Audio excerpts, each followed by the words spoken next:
Bonjour mes amis des chemins de l'intuition, enfin tous mes amis intuitifs. Alors aujourd'hui nous sommes réunis, moi au chaud et l'auteur que je vais interviewer, bon un peu dans le froid, mais finalement ça ne va ça va très bien avec son livre, avec la teneur de son livre. Et nous sommes réunis pourquoi? Parce que j'ai voulu interviewer Hazel Marie Volk qui a écrit un livre absolument, alors quand je dis délicieux, ça fait un peu mièvre, mais c'est vrai, un livre qui est vraiment, moi, qui m'a pris aux tripes, parce qu'il parle des ancêtres, il parle de du lien qu'on a perdu et qu'on perd de plus en plus avec ceux qui nous ont précédés, et comment dire, l'impact que cela a sur nos enfants, sur la terre surtout. Et donc j'ai la chance d'avoir, très emmitouflé parce qu'il fait froid en France, j'ai la chance d'avoir avec moi Hazel Volk qui va nous parler de son livre, donc La sagesse des ancêtres, qui est édité aux éditions Vega. Bonjour Hazel. Bonjour, bonjour Sylviane, merci beaucoup pour cette présentation. Vous êtes dans la Creuse là en ce moment, hein? Dans la Creuse, oui, oui, oui, Ouais. au froid, au frais dans la Creuse, il doit Il faire frais, 2, au 2 frais. degrés. Pardon? Il doit faire 2 degrés, un truc comme ça. Non, ça émoustille les neurones, remarquez, hein. Ça Ça les ira. endort pas. Tant qu'on reste pas 3 heures, Ah non, non, 3 non, heures. non, non, je vous rassure, non, je vais avoir pitié de vous quand même. Alors dites-moi, Hazel, qu'est-ce qui vous a poussé à écrire ce livre? Oula, oula, déjà les ancêtres, avec qui j'ai une relation assez intime et quotidienne.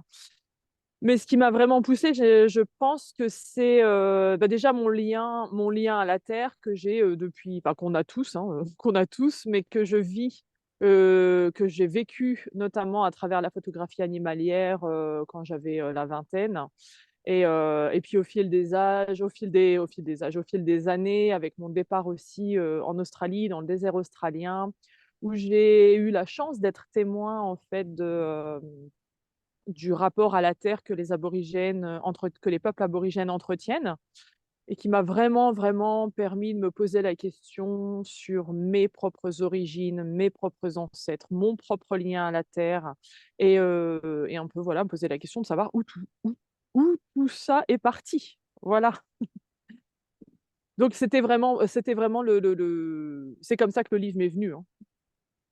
Vous avez envie, qu'un jour, vous avez envie de transmettre votre ressenti par rapport à vos ancêtres et par rapport à ce que vous découvriez avec les aborigènes d'Australie. Bon, on en a beaucoup parlé pendant un temps, hein. Il y a eu un roman, vous savez, Marlon, je ne sais plus comment, même si on a su que tout ce qu'elle disait n'était pas tout à fait exact, mais c'est un peuple qui fascine. Les aborigènes d'Australie. Alors, est-ce que vous pouvez nous parler? J'avoue que avant toute chose, je voudrais que vous me parliez des aborigènes parce que c'est un peuple qui me fascine. Alors, Alors ouais, alors, je pense que la fascination pour les peuples premiers du monde, que ce soit les aborigènes d'Australie ou les autres, en fait, c'est surtout un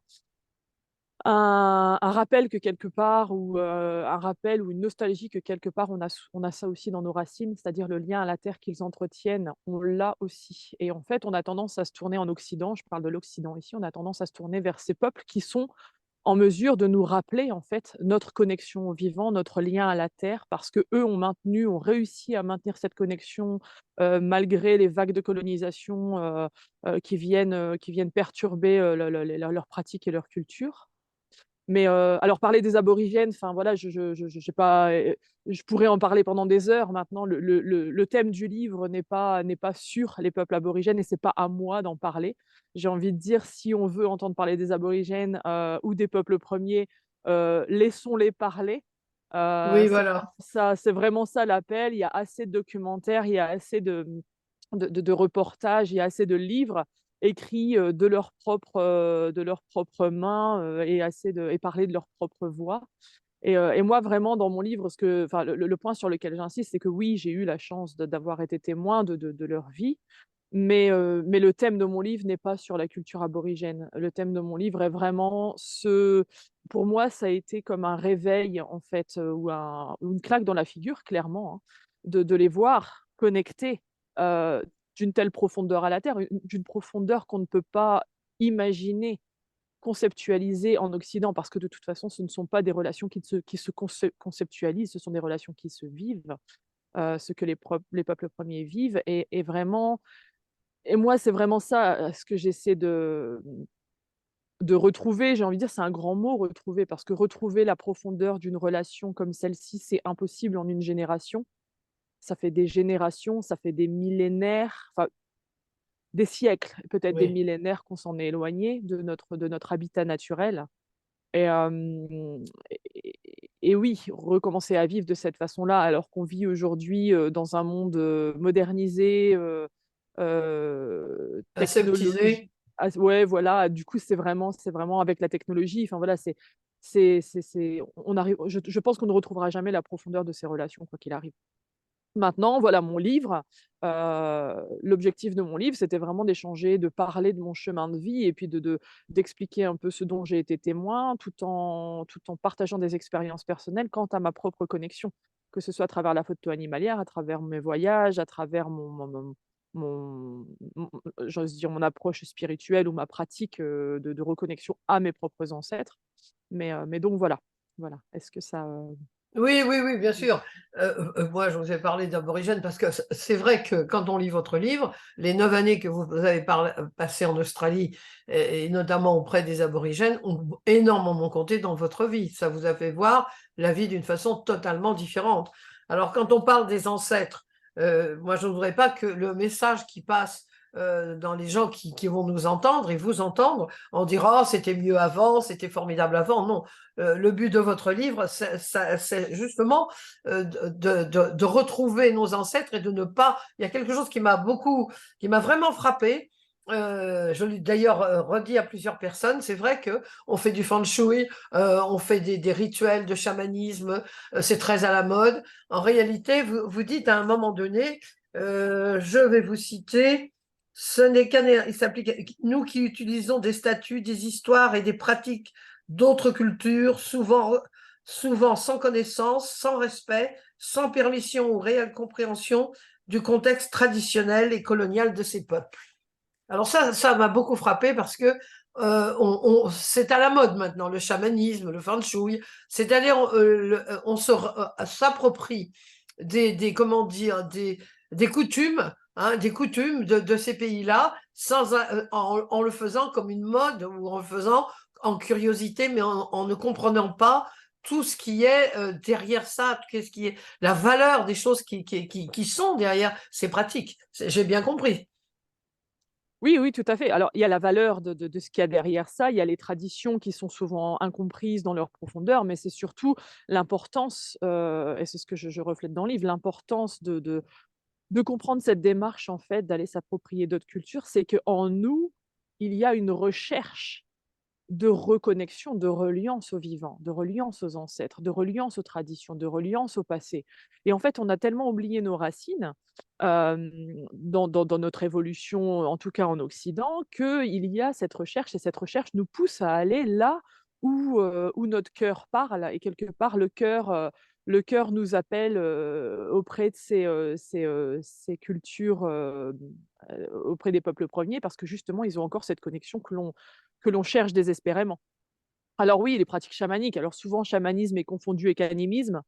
C'est pas parce que enfin, c'est ce que je dis dans mon livre, c'est pas parce qu'on a une relation, au à la terre, qu'on entend, les voix de l'invisible, qu'on est chaman, quoi. Enfin voilà, il y a un moment, il faut savoir aussi, heu, dans notre occidentalisation de cette vision, de ces visions du monde, savoir aussi, peut-être faire un pas en arrière et observer justement ce qu'on a perdu en termes relationnels avec le vivant et puis voilà, se rendre compte qu'en fin de compte, entendre les voix de l'invisible ou la voix des esprits ou les arbres nous parler, c'est pas forcément chamanique, ça fait juste partie de notre essence humaine, la plus profonde, en fait et que tout le monde en est capable et voilà. Enfin, moi, je sais qu'à un moment, je sais plus, je vais donner un exemple, mais à un moment, j'étais, en Australie dans le désert, on était sur une expédition et on était là à camper et j'étais entourée de femmes, donc de femmes aborigènes, hein et c'était le soir, le soleil se couchait et je me souviens que j'avais planté ma tente à l'écart Et puis, au moment de manger, je me suis rapprochée de ces femmes et puis je me suis assise avec elles et puis elles m'ont demandé pourquoi j'ai planté ma tente, plus loin, toute seule, pour aller camper toute seule, alors qu'elles campent tout le temps ensemble. Et puis moi, je l'ai fait parce que je suis sensible au bruit et que tout le monde ronfle et que j'ai juste envie d'être dans mon espace toute seule. Je l'ai pas fait du tout pour me mettre à l'écart de qui que ce soit, mais c'est ça et voilà, c'était simplement ça. Et en fait, je me souviens qu'elles m'ont toutes dit, «Il y a des esprits là-bas près de ta tente» et en fait, elles me parlaient d'esprits et d'ancêtres et d'êtres qui tournaient autour de ma tente et en fait, c'est quelque chose, voilà, de normal. Je veux dire et il y en avait aucune dans ce groupe de femmes qui était, guérisseuse ou chamane ou je ne sais quel autre, nom ou statut. C'était juste des personnes comme vous et moi qui sont capables de voir les esprits parce que ça fait partie de leur quotidien.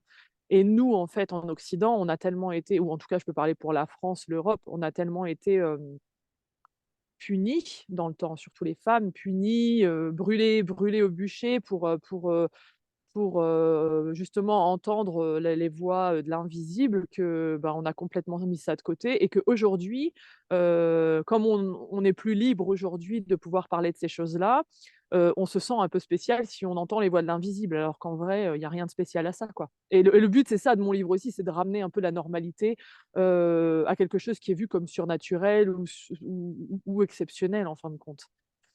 C'est ça, oui, c'est ça que moi j'ai trouvé votre livre passionnant. Déjà, ça c'est important de le dire pour les personnes qui pourraient dire oh là là, c'est un sujet quand même un peu costaud. Vraiment, vous écrivez très très bien et de telle façon, c'est vraiment très fluide.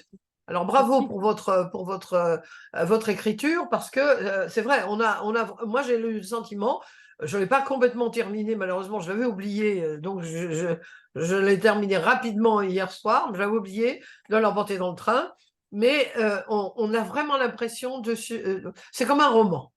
Alors ça va peut-être pas vous plaire ce que je vous dis, mais moi je veux toujours voilà savoir la suite. Voilà, ça m'a vraiment plu. Et puis on apprend des choses. C'est vraiment moi il m'a pris aux tripes votre livre parce que les ancêtres, c'est vrai que c'est quelque chose alors les ancêtres déjà au plan peut-être à cause de mon âge, au plan de mon âge, bon bah c'est vrai qu'on les oublie un peu, on les fiche dans les EHPAD, hein, voilà. Donc, il y a ce lien aux ancêtres qui, dans notre monde occidental, n'existe quasiment plus. Et puis, il y a les ancêtres, ceux qui sont venus et puis qui ont fait des choses et qui ont donné aujourd'hui le monde dans lequel nous vivons. Ça, sans aucun doute. Donc, vous dites aussi, allez retourner à la nature, aller dans la nature. Donc, je voudrais savoir ce que c'est que l'éco-psychologie. Alors l'éco-psychologie, enfin, c'est comment mettre ça facilement, l'éco-psychologie, c'est vraiment l'étude, en fait, de l'impact, en fait, de notre déconnexion du monde naturel, en fait, sur l'humain. Et donc l'idée, c'est d'observer un peu le monde dans lequel on vit aujourd'hui et de se demander, en fait, si toutes les pathologies qui existent et le mal-être et la consommation et les addictions, parce qu'on est tous addicts, hein, je veux dire, quand on regarde la vitesse à laquelle le monde va, l'addiction au travail, l'addiction aux substances, l'addiction à la consommation, l'addiction à toujours plus, au capitalisme, à l'argent, tout ça, ce sont des addictions. Et en fait, d'où viennent ces addictions? Quel est le vide à combler derrière ces Oui. addictions? Est-ce que ce vide, c'est pas justement un manque de lien, un manque de connexion, en fait, au monde vivant? Des connexions qu'on avait avant, c'est-à-dire, que ce soit notre identité individuelle qui faisait partie d'une tribu, qui faisait partie d'une communauté. Aujourd'hui, on fait partie de quoi? On est tout le temps en déplacement, on déménage, on vit plus beaucoup sur place, on vit rarement sur les terres de nos ancêtres. Le monde vivant, en fait, on l'achève complètement littéralement, au profit de nos petites vies tranquilles, individualisées et en fin de compte, ça, même si on s'en rend pas tous les jours compte consciemment, que tout ce qu'on a autour de nous et en nous, que ce soit nos ordinateurs, nos caméras, nos téléphones, enfin je veux dire l'électrique, c'est la même chose, hein. On va creuser des sols, on endommage la terre et le problème, c'est que endommager la terre quand on est 2 millions de personnes sur terre, bah, ça pouvait passer, mais maintenant qu'on est, je sais pas combien de milliards, 7 8, milliards, 8, 7, 8, c'est pas 8? 7 ou 8, oui, oui. Ouais, 8, je crois, hein. 8 000 000 et là, ça va doubler, quoi et en fait, la Terre, elle peut pas. Enfin, la Terre, si on veut tous individuellement, 3 voitures, 2 ordinateurs, un portable et c'est pas possible, en fait et ce qui fait que cette consommation, elle elle a un impact donc sur la planète qui est le seul endroit où on est et où on peut aller. Et quand on détruit cette planète, que ce soit conscient ou pas, on détruit notre habitat. Je veux dire, c'est comme quand on a un cancer qui est localisé dans le corps, ça va toucher un organe, mais finalement, c'est tout le corps qui est impacté. Il est Nous, impacté, on oui. est aussi exactement, et nous, on est peut-être nous, on fait partie de la Terre, on fait partie intégrante de la Terre. Quand une personne, une population va mal, pour moi, je ne vois pas ça séparé comme, et pour moi, il y a un impact sur l'ensemble de l'humanité et l'ensemble des espèces. Et en fait, c'est de se souvenir qu'on fait partie d'un tout et voilà, de se rendre compte et de conscientiser qu'en fait, tant qu'on ne se rend pas compte de ça, ça n'ira pas mieux, simplement. Et Ah donc oui, l'écopsychologie, c'est vraiment ça, en fait. C'est vraiment aussi se rendre compte de non seulement de l'impact de notre déconnexion au vivant, mais de l'impact au quotidien que ça a sur le moral, hein, de chacun et sur l'état psychologique de chacun, la destruction du vivant autour de nous. Parce qu'on en est témoin, parce qu'on en est acteur. témoin et acteur. Et souvent, on se dit, oh, oh, c'est rien, ça n'a pas d'importance. Mais non, chaque fourmi a son importance. Enfin, nous sommes des fourmis. Alors, il y a quelque chose aussi que j'ai vu. Là, je suis obligée de me mettre en contre-jour. Je ne sais pas vous, vous avez froid, mais nous, il faut un soleil éclatant qui m'arrive en pleine figure. Alors, il y a quelque chose que j'ai trouvé très intéressant parce que souvent, je me disais, mais est-ce que c'est une idée à moi? Mais les lieux s'attachent à nous autant que eux s'attachent à nous. Enfin, les lieux s'attachent à nous autant que nous nous attachons aux lieux. C'est vrai il y a des endroits qu'on a le plus, enfin, qu'on a plus envie avec lesquels on a un lien vraiment tout à fait particulier, qui Oui. viendrait alors de choses invisibles, qui viennent comment finalement? Pourquoi est-ce qu'il y a un lien sans qu'il se soit passé quoi que ce soit de très affectif, de douloureux ou de très heureux? Mais qu'est-ce qui fait que ces liens s'attachent à nous? Ah, bonne question. C'est vrai qu'il y a des lieux qui nous attirent plus que d'autres et qui nous retiennent plus que d'autres et d'autres qui nous retiennent pas du tout. Et pour moi, je vois vraiment le lieu, le lieu comme une personne. Quand j'approche un lieu comme une personne. C'est-à-dire si j'approche une personne dans la rue, je vais pas lui sauter dessus et l'embrasser, quoi. Je vais m'approcher doucement, je vais respecter ses frontières, enfin ses limites, je vais me présenter et je vais voir si le courant passe. Peut-être cette personne-là, je vais pas du tout raisonner avec parce qu'on n'a pas le même mode de vie, la même vision du monde et peut-être ça va être complètement l'inverse. Bah, pour moi, un lieu, c'est la même chose. Il y a des lieux dans lesquels je vais, je sais que moi, je suis pas du tout attachée au littoral ou au bord de mer. Donc moi, quand je vais là-bas, je suis de passage et je passe et c'est comme, voilà, une personne ou un lieu que je visite mais sans attache. Quand je suis arrivée dans le désert, c'était pour marcher. Au départ, je devais pas du tout rester, hein, dans le désert. Je suis allée pour faire une randonnée de 220 kilomètres, 223 kilomètres Dans le et désert? ouais, ouais et une fois que j'avais fini cette randonnée, je me souviens, bon, être assez épuisée parce qu'on a fait ça, je sais plus en combien, 13 ou 14 jours et je me suis posée dans un camping et j'avais vu sur, donc les montagnes arides, qui étaient là-bas et je me souviens m'être dit: «En fait, je peux pas partir, je peux pas partir» et j'étais chez moi. J'étais juste tombée amoureuse, quoi, comme on tombe amoureux de quelqu'un et en fait, ce lieu m'a tout donné, autant que j'ai donné tout ce que je pouvais, en fait et il y avait vraiment comme un envoûtement quelque part. Il y avait vraiment comme un envoûtement et moi je vois ça comme, voilà, comme quand on tombe amoureux d'une personne, quand on trouve la personne spéciale, il se passe comme un envoûtement. C'est-à-dire Oui. que la personne, on voit tout en elle et cette personne nous plaît et on a envie de la connaître davantage, on a envie de s'investir, on a envie de créer ensemble. Bah, pour moi, le lieu, c'était pareil. Quand je suis arrivée dans le désert, j'ai eu cette d'abord, je suis tombée sous le charme, il y a eu un peu de je pense que la période de flirt, c'était quand je faisais ma randonnée et puis après je me suis posée, j'ai regardé avec la distance et je me suis dit: «En fait, j'aime beaucoup ce lieu, j'aime beaucoup cette personne et qu'est-ce qu'elle a à me je veux en savoir plus, qu'est-ce qu'elle a à m'apprendre et qu'est-ce qu'elle a à me montrer et qu'est-ce qu'elle a à me donner surtout aussi». Enfin surtout, c'est un échange quoi, c'est, voilà, moi j'avais beaucoup à donner et puis j'ai ce lieu avait beaucoup à me donner aussi et pour moi, c'est vraiment ce qui s'est passé. Et pour moi, c'est pour ça, je pense qu'après, est-ce que c'est quelque chose d'énergétique, de vibratoire? Après, on vibre tous, à une certaine fréquence, Mhm. j'imagine. Est-ce qu'on se connecte plus à un lieu qu'à un autre? Moi, j'aime aussi voir le paysage en soi, c'est-à-dire que, il y a un moment au moment où je suis arrivée dans le désert, j'étais pas forcément voilà, ma santé émotionnelle était un peu, j'étais un peu en reconstruction, en questionnement et j'avais vraiment besoin de chaleur. Enfin, j'en avais marre d'avoir froid et je dis ça aujourd'hui, il fait 2 degrés Ah ben, dans le et je suis désert, vous partie avez dû avoir chaud. oui, voilà. Oui, j'avais chaud, oui et j'avais vraiment ce besoin de chaleur et de me faire vraiment envelopper par quelque chose de chaud. J'avais besoin d'être portée par cette chaleur quelque part et je suis arrivée là-bas et j'ai senti ça, j'ai senti cette caresse sur mon corps quelque part du vivant, du désert, et les gens qui y vivent, ils sont enfin voilà, c'était ça aussi. J'ai senti le paysage se reflétait chez les gens que je rencontrais, dans les gens que je rencontrais et c'est quelque chose que j'ai beaucoup apprécié et voilà, donc pour moi, est-ce qu'il y a quelque chose d'énergétique et de vibratoire? J'en doute pas.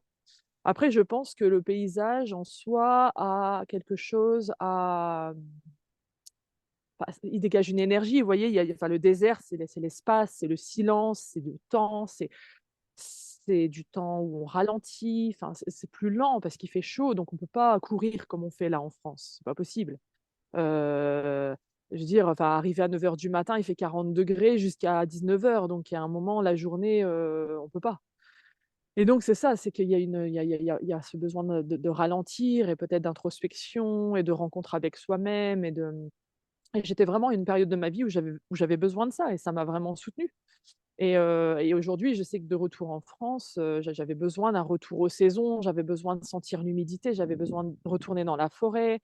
Et il y a vraiment quelque chose d'autre ici. Qu'est-ce que ça m'offre? Ça m'offre plutôt bah, là, il y a c'est pareil, c'est toujours une période d'introspection en ce moment, mais il y a quelque chose de plus pour moi, il y a quelque chose de plus doux là dans la forêt quand même. Le désert, c'est dur quand même, hein. Ça fait pas de cadeau, hein, le désert, Et ça vous manque pas ça ne vous manque pas comment dire, enfin, le désert, ça ne vous manque pas si, si, tous tous les les jours ça me jours, manque. tous les Ouais, jours. tous les Donc vous, jours ça vous me avez manque. laissé une partie de votre cœur quand même là-bas, on peut dire? Ah, une partie de mon âme, ouais. Ouais, Oui, ouais. une partie de votre âme. Mais j'ai une amie justement qui m'a dit avant de partir, je me souviens verser une larme en partant en disant: J'ai peur de partir parce que Alice Springs, c'est moi et je suis Alice Springs et mon âme est là» et puis cette personne m'a simplement répondu, «Alice Springs sera toujours là et tu Oui. peux toujours revenir» et Euh, donc ça m'a rassurée et je suis partie en me disant: «J'ai eu le feu vert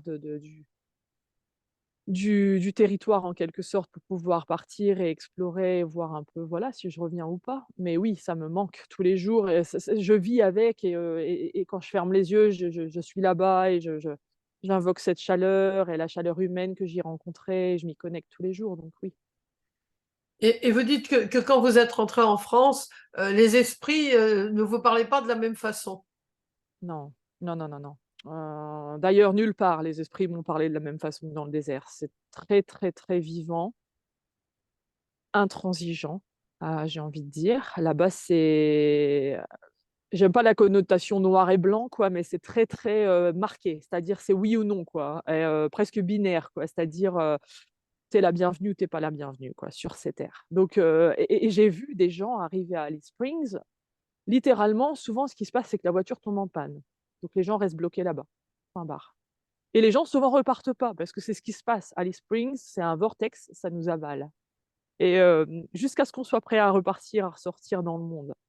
Et j'ai vu d'autres personnes arriver qui ne pouvaient absolument pas être là, quoi.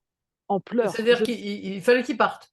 Ah ouais, éjectées, quoi. Genre: «Je peux pas être là, c'est pas possible», en pleurs, suffoquées, énergétiquement, c'est pas possible et des gens qui arrivent et qui repartent aussitôt, hein, malgré la voiture qui tombe en panne, malgré les choses qui arrivent pour les retenir. Mais c'était trop dur, quoi. C'était pas tout rose, hein, dans le désert, hein. Enfin, je veux dire, Ben non, non, non, ça ne doit pas on être trop. passe et les esprits donc les esprits de la terre, pour moi, je les entendais très vividement, ça se dit en français? Oui. Vivement? Ouais, vividement.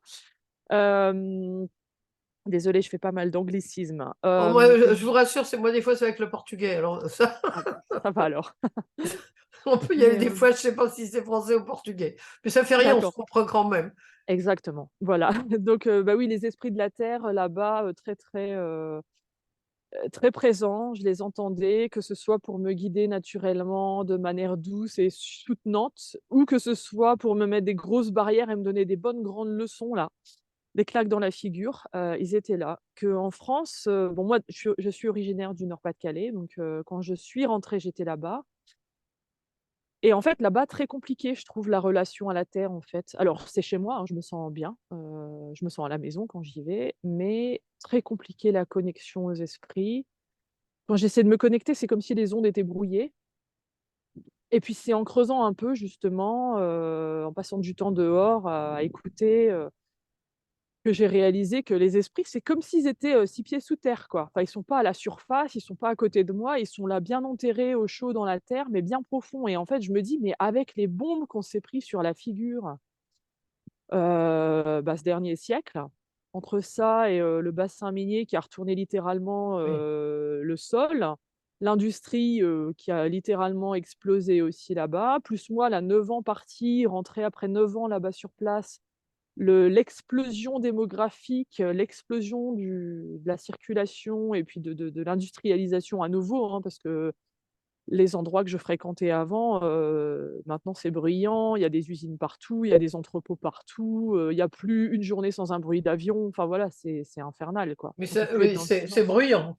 c'est bruyant et donc je me suis dit: «Ben les esprits voilà», enfin de ce que j'entendais, c'est que les esprits, bah, il y en a beaucoup qui ont fui quand même, hein.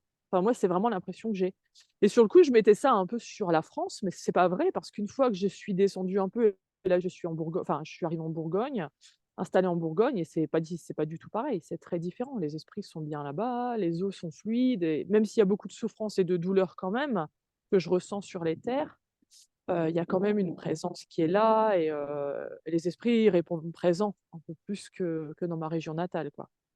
Quand vous appelez esprit, c'est donc l'esprit de la terre. Ouais, esprit de la terre, esprit de la forêt, les énergies. Après esprit, énergie, moi je fais pas trop la différence, quoi, mais tout ce que je veux dire, c'est que quand je me connecte à la forêt, je l'entends davantage me parler que quand je suis dans celle de ma région natale. Je me sens soutenue, je sens que si je pose une question, on vient me répondre. Si j'essaie de me connecter, la connexion est rapide. Enfin voilà, il y a une réponse, quoi. Il y a une réponse. Mais esprit, oui, ça peut être esprit. Enfin moi, je sais que je me connecte beaucoup à la forêt, c'est pas tant les arbres, c'est marrant, il y a beaucoup de gens qui se connectent énormément aux arbres et moi les arbres, je me connecte, hein, moi, c'est vraiment la terre, quoi, le sol, la terre, les champignons, les feuilles là, enfin je l'humus, enfin vraiment le j'aime en fait, je m'assois au sol, quoi et j'aime vraiment le et pour moi, c'est ça, c'est l'odeur, je me connecte beaucoup à ça et voilà et puis après la terre en général, les rivières, les fleuves, les petites sources, des fois je vais même dans les lavoirs, dans les petits villages, j'aime beaucoup m'asseoir dans les lavoirs et ressentir un peu cette eau qui entre et essayer de ressentir un peu le ce que faisaient les ancêtres là avant, de quoi parlaient toutes ces femmes quand elles venaient se rassembler là. Enfin, il y a vraiment toute l'histoire aussi. Au-delà du monde naturel, il y a aussi le rapport que nos ancêtres entretenaient avec Oui. le lieu. Il y a des mémoires qui restent et j'aime vraiment me plonger là-dedans parce que les ancêtres, c'est ça aussi, c'est moi je vois les ancêtres comme nos ancêtres humains. D'ac Oui, il y a nos ancêtres humains, il y a nos ancêtres humains d'hier, il y a nos ancêtres humains lointains, mais au-delà de nos ancêtres humains, il y a tous nos ancêtres plus qu'humains, qui nous habitent, qui nous composent et qui sont voilà, qui font partie de notre évolution et avant d'être humain, on était autre chose et cette autre chose, la sagesse de ces autres espèces, on les porte aussi en nous toujours donc voilà.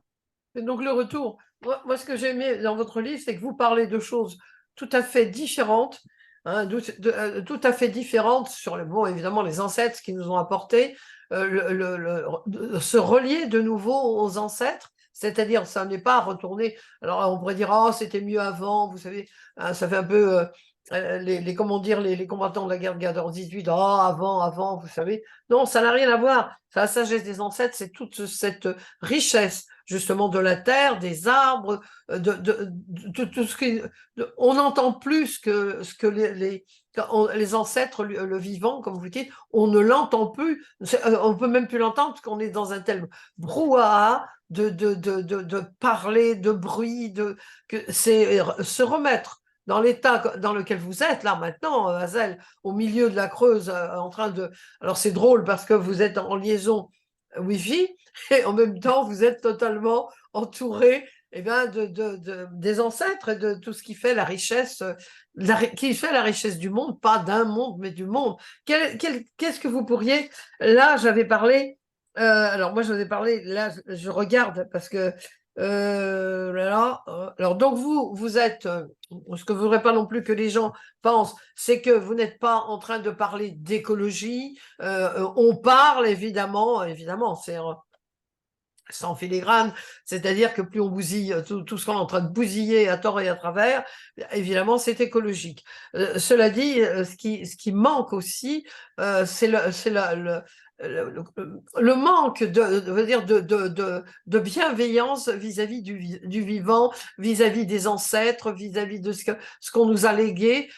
C'est un peu comme si on avait fait table rase, et puis voilà, on se demande si de quoi on est venu. On est venu subitement. Vous savez, il y a il y a des enfants qui pensent que le lait arrive directement dans des boîtes à lait. Ouais, comme il y a des enfants qui pensent que les poissons sont carrés parce qu'ils mangent du Fidus ou des Voilà. poissons surgelés, quoi. Enfin, oui, oui. Alors, non, mais alors on peut penser que il y en a pas beaucoup. Ben non, justement, il y en a beaucoup. Alors vous, Hazel, qu'est-ce que vous préconisez aux personnes qui vont nous entendre, aux personnes qui vont vous voir? Voilà, qu'est-ce qu'il faut faire pour vraiment faire attention aux ancêtres, retourner aux ancêtres, retourner vers le vivant? Quels sont les premiers gestes, quelles sont les premières choses à faire? Ça, oui, c'est une grande question. Je dirais que la première chose, c'est de ralentir, déjà, parce que tant qu'on ne ralentit pas, on s'entend pas, en fait. Et quand je veux dire ralentir, c'est on est tous là à essayer de travailler à temps plein et à économiser pour, capitaliser, pour assurer nos arrières, pour penser à la retraite, pour enfin voilà, moi aussi j'étais conditionnée comme ça, hein. Enfin moi je veux dire à 21 ans, on me demandait: «Et ta retraite? Et ta retraite?» mais j'ai envie de dire: «Ma retraite quoi, ma retraite». Enfin et en fait ça met une pression inimaginable quoi et je regarde les gens autour de moi, alors c'est facile à dire, hein, je veux dire, enfin c'est compliqué de vivre sans argent aujourd'hui. C'est très compliqué. C'est impossible de toute façon. Mais comment trouver un juste milieu où on peut vivre et avoir suffisamment sans se tuant à la tâche, quoi? Parce que quand on se tue à la tâche pour avoir, ce qu'on veut avoir, est-ce qu'on vit vraiment, quoi? Est-ce que c'est vraiment vivre que de se payer 2 ou 3 semaines de vacances par an, travailler toute une année pour juste avoir 3 semaines de liberté? 3 semaines de liberté qui finalement est-ce que c'est vraiment de la liberté? Parce que finalement en vacances on se dépêche, on se dépêche, on se dépêche pour tout voir. Je le sais, je l'ai fait, hein, donc voilà. Mais on se dépêche pour tout voir parce qu'on sait que derrière on va réenchaîner 8 mois de travail, quoi. Et en fait, c'est vraiment ralentir, s'écouter, s'entendre, entendre ses besoins primaires. Donc, est-ce que son besoin primaire, c'est d'économiser pour partir en vacances ou est-ce que son besoin primaire, c'est de changer de vie, quoi? Est-ce que la vie dans laquelle on est-ce que nos relations dans lesquelles nous sommes, elles sont elles elles nous elles nous remplissent de joie? Est-ce qu'on arrive à trouver cette joie à l'intérieur de nous, sans tout ce qu'on a autour de nous, sans toutes les distractions? Et vraiment, pour moi, le premier pas, c'est ça, c'est de ralentir et de faire le point, en fait. Donc c'est ça. Et puis ensuite, enfin après il y a tellement de choses, la relation au corps, elle est énorme. Donc vraiment Mhm. ralentir et puis, un retour aux sensations parce que pour moi, il y a pas d'émerveillement du vivant, il y a pas d'émerveillement de soi, des racines, des relations qu'on a autour de nous sans les sensations parce que c'est à travers notre corps qu'on peut s'émerveiller devant quelque chose, c'est pas quelque chose d'intellectuel, quoi. On s'émerveille Oui, parce qu'il y a tout tous à nos fait, oui. sens, il y a tous les sens qui s'y mettent. comme quand on est avec une personne. C'est pas parce qu'on regarde la personne et on pense à elle intellectuellement ou mentalement qu'on est fasciné. On est fasciné par une personne parce que tous nos sens sont activés et donc notre relation au monde, elle est c'est la même chose et donc se relier à nos ancêtres, pour moi, c'est la même chose. C'est aussi de se souvenir que nos ancêtres sont en nous, qu'on les porte, quelle que soit leur forme, hein, que ce soit humain ou plus qu'humain. Et puis c'est comment, voilà, se souvenir de ses ancêtres, c'est se relier justement à ces sens, c'est se relier à ces mémoires, ancrées dans nos tissus, dans nos cellules.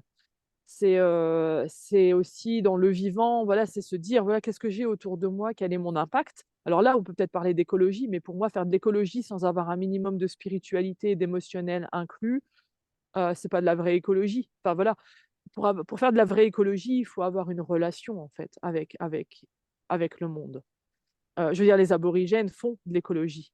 Ils brûlaient des parcelles de terre pour préserver, la végétation, pour renouveler la végétation. Ils faisaient de l'écologie, mais, tout en ayant une relation avec les éléments, avec les terres dont ils prennent soin et je parle au passé, mais en vrai, c'est au présent, ils le font toujours. Oui. Donc voilà. Et donc comment retrouver cette relation à la terre? Et nous, c'est pareil, je veux dire, on parlait de Wi-Fi tout à l'heure. Bah oui, bah, quel est mon impact au quotidien d'utiliser du Wi-Fi? Parce que c'est beau, on dit télétravail, télétravail, je prends moins la voiture, mais qu'est-ce que ça implique, d'avoir un ordinateur à la maison, du Wi-Fi? Est-ce que le Wi-Fi, c'est pas l'électricité qui est un être vivant, qui est finalement aussi une force vitale qui aussi peut-être, a son propre arbitre et peut-être nous manipule à sa façon, peut-être nous reconnecter. Enfin, moi, je sais qu'un jour, j'ai été parler à l'électricité. J'ai fait un espèce de voyage comme ça, dans un rêve où l'électricité est venue me parler en me disant: «Tu crois que tu me maîtrises, vous croyez que vous me maîtrisez, vous humains, mais peut-être c'est moi qui vous maîtrise». Et en fait, c'est aussi de retourner la situation, de se dire que l'humain maîtrise rien du tout, quoi. Enfin, il y a un moment, il faut redescendre sur terre et se dire qu'en fait, il y a des forces plus grandes que nous qu'on n'est pas les maîtres du monde et que ces forces je ne sais pas si vous avez entendu parler de ce champignon qui, je ne sais pas le nom de ce champignon, mais qui prend, en otage le corps des fourmis Non, non, non, non, non. et c'est un champignon qui vient s'attacher sur le corps des fourmis et qui manipule les muscles et le système nerveux, je crois et en fait, il peut emmener les fourmis là où il veut. Donc le champignon emmène les fourmis, je crois, en hauteur pour pouvoir, après donc les fourmis meurent et le champignon est arrivé là où il voulait arriver et il est assez haut pour pouvoir répandre enfin ses particules ou ses spores en français, je crois qu'on dit? C'est ça? Ou Oui, ses spores? Je sais plus, spores, c'est ça? Et donc il y a ça et je veux dire, c'est quand même un champignon qui vient manipuler une fourmi. Donc peut-être un être qu'on perçoit comme inanimé, sans vie, immobile, qui vient s'emparer du corps d'un être mobile et qui le manipule à sa guise pour pouvoir atteindre un objectif. Qu'est-ce qui nous dit qu'en fait, dans ce monde, l'électricité, le Wi-Fi, le feu, le métal ne sont pas des forces qui utilisent l'humain à leur guise aussi? Je ne sais pas, j'en sais rien. Mais toutes ces questions sont à se à poser aussi. piocher, à piocher, À piocher. De toute façon, hein. on n'aura sûrement là jamais la réponse, mais en se connectant un peu à ça, si on considère que tout est vivant autour de nous, si on se souv c'est même pas considérer, si on se souvient que tout est vivant autour de nous, parce que tout est vivant en perpétuel mouvement. Si on se souvient de ça, on peut peut-être un peu essayer de retrouver sa place et se dire: «Bah, OK, quelle est mon interaction avec tel ou tel élément, avec telle ou telle matière? D'où vient cette matière?» Je veux dire, enfin, est-ce que le bois qui fait ma table de cuisine, est toujours vivant? Est-ce que le soleil lui manque? La pluie lui manque? Qu'est-ce que enfin, quelle relation j'entretiens avec cette table? Enfin voilà, il y a vraiment c'est infini. Et le vivant est vraiment partout en nous et autour de nous parce que de toute façon, quoi qu'il arrive, tout ce qui est autour de nous est fait de la terre. Donc voilà, en fait, il y a lieu de connexion, partout, quoi. Oui, c'est ça, c'est ça. Mais c'est ça que j'ai trouvé. Alors, vous faites dans votre livre, vous parlez beaucoup, évidemment pas que des aborigènes, du chamanisme et tout ça. Vous faites vraiment le lien de tout ce que tout ce que les ancêtres lointains, même lointains, nous ont apporté. On vit ça un peu comme une histoire du monde, mais écrite d'une façon très déliée. C'est très agréable, très vivant et puis surtout on participe, on participe parce qu'on vous nous parlez de tout un tas de choses, bah, ça nous entoure. Comme vous dites, on est entouré de vivants, de Wi-Fi, d'arbres, on est entouré de tout ça. Donc, c'est vrai que, une fois, vous avez dit la sagesse des ancêtres, mais je pourrais dire pour terminer que vraiment, c'est un livre de sagesse que, Hazel, vous avez écrit un livre sur la sagesse. Vraiment, un livre très sage sur la sagesse. C'est vraiment, je vous félicite. Vraiment, c'est rare que j'ai envie de relire deux fois un livre. J'en lis énormément. Je suis vraiment une boulimique. Hein, bon, je suis fille de libraire aussi. Alors, ceci explique peut-être cela. Mais bon, je lis beaucoup, beaucoup de livres. Mais c'est rare que j'ai envie de relire un livre. C'est très rare. Et ben, je peux vous dire que le livre-là, que je vous remontre, La sagesse des ancêtres, réveillez votre lien au vivant, de notre amie Hazel Marie Volk, qui est là, qui t'est emmitouflée au milieu d'une forêt. Vraiment, je vous remercie infiniment parce que vous ne devez pas être au chaud, ça c'est sûr. Hein. Merci. Ouais, je commence à trembler, donc voilà. Bon, Mais je voulais dire justement un dernier mot peut-être, au niveau du terme sagesse. Hem, Cette sagesse, donc voilà, j'écris, c'est sûr, du haut de mes 38 ans. Donc la sagesse, j'ai envie de dire, c'est pas la mienne. Enfin, c'est pas que la mienne. Il y a un vécu, c'est sûr, parce que j'ai un peu, enfin, voilà, j'ai osé après quitter le nid, j'ai osé aller faire des choses et j'y suis allée, mais j'ai été beaucoup guidée et cette sagesse, finalement, j'ai l'impression qu'elle m'est transmise, elle m'a été transmise et elle m'est transmise au quotidien par ma relation aux vivants et aux ancêtres. Et donc, ce livre, il y a des passages où, sincèrement, hein, quand je relis mon livre, parce que je le relis aussi, il y a des passages où je me surprends, où je me dis, j'ai pas écrit ça, quoi. C'est pas moi, quoi. Enfin, et il y a vraiment des choses où, en pleine nuit, je me réveillais parce que j'avais des rêves où mes ancêtres, mon subconscient, peu importe de là où ça vient, parce que moi, je ne les sépare pas, mais j'ai des épisodes où je me souviens, j'avais mon téléphone à côté du lit pendant les 9 mois d'écriture où littéralement, j'en pouvais plus parce que c'est un travail énorme d'écrire un livre et je rêvais et j'avais des rêves d'ancêtres qui venaient, qui me disaient: «Attends, attends, attends, attends, tu viens d'écrire, la phrase là, dans tel chapitre, à telle page, ça va pas là».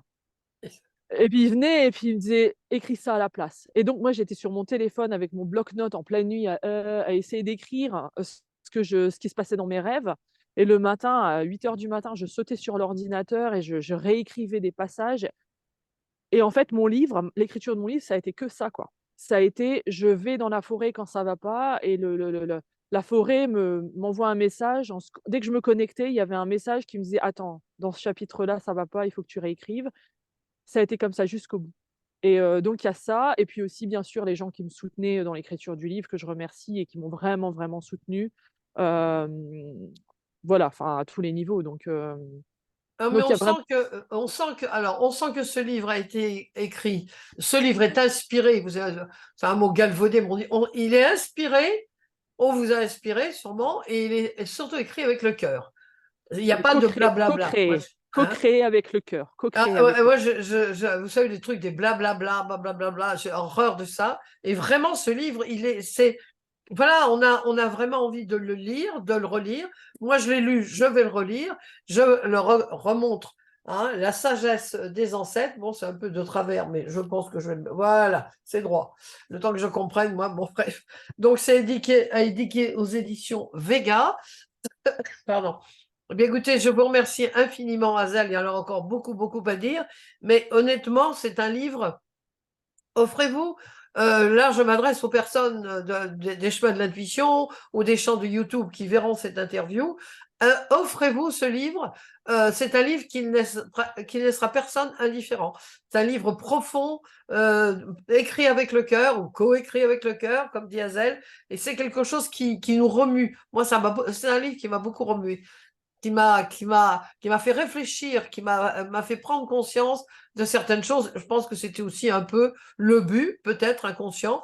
Il y a des prises de conscience par rapport aux ancêtres, à nos ancêtres, alors plus ou moins loin, les ancêtres par rapport à la tolérance aussi, parce que finalement, on vient tous, on fait tous partie alors je ne vais pas dire Adam et Ève, mais bon, allez, on va dire Adam et Ève. Après ça, il y a eu beaucoup, beaucoup, beaucoup de filons, ils sont tous partis. Mais On bravo, descend. Adèle, vraiment, je suis Merci. ravie de vous avoir interviewé parce que j'ai été vraiment ravie de lire votre livre. Eh ben, merci beaucoup. Merci et merci pour les compliments et ça fait plaisir. Voilà, voilà. Merci beaucoup. Alors, je lui souhaite longue vie. Les gens qui me suivent depuis 13 ans, plus de 13 ans, savent que je suis absolument... pour moi, il n'y a pas de flagornerie possible. C'est impossible. Ça n'est pas du tout dans mes gènes. Donc, vraiment, je vous félicite chaudement. Et puis, s'il y a un autre livre, eh ben, je serais ravie aussi de le lire et de vous interviewer. Merci. Un jour, oui, j'y pense déjà, mais je vais donner un peu de temps. Voilà, et j'ai besoin de plus de sagesse qui descendent là, qui viennent me voir ou qui montent de la terre. Mais pour le moment, j'ai vraiment tout donné. Et là, je suis comme je suis un livre ouvert et j'attends les nouveaux Vous chapitres. attendez le nouveau, qu'on vous inspire. C'est ça, exactement. Voilà. Je, Merci. je vous Merci beaucoup. embrasse Merci. Au et bon revoir. Noël et bon Bonne Noël. lecture et bonne lecture à tous. Merci.